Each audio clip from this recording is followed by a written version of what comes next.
I'm going to tell you a bit about Gabby, and then she will introduce Lillian and Rebecca. There will be time for questions after their remarks. After the questions, we will close with a benediction from Rabbi Klein of Temple Havonim.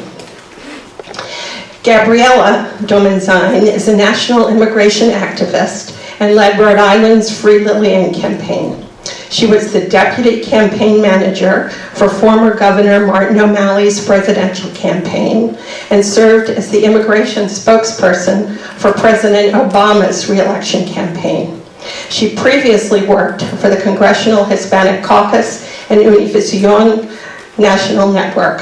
She is a graduate of the University of Chicago and holds a master's degree in journalism from New York University. She is the founder and president of Somos Humanos. Gabby.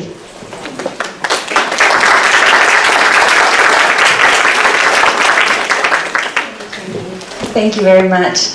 Thank you all for coming. It's really neat. I was only in Rhode Island. I only lived here for about 2 years. But the amount of support and the amount of connections and the amount of lasting connections that I made, especially on this issue, and because of the care, and really active care with which you all responded to, I think, both of the folks that we have here, is the reason I keep coming back. And so I'm really, really glad to be here. Immigration is obviously an extremely complicated issue. I think just like wealth inequality is, just like fixing infrastructure is, but the impacts of it are extremely human. And one of the things that as an activist I've done for many, many years is make sure that immigrants themselves, specifically undocumented immigrants themselves, really take the lead in their own lives, cases, etc. So I asked Trinky to switch around a little bit the speaking order, because first I want us to hear from two of my closest friends in Rhode Island. I didn't know that I was going to make a family here either, and I did. Rodrigo helped with, obviously, the Free Lillian campaign, and Lillian is free because of that campaign and because of your work. But I want to introduce Ro and Lillian first, because I think it's important for us to understand the day-to-day of what it's like to live in a country that gives you no way to formally recognize your humanity.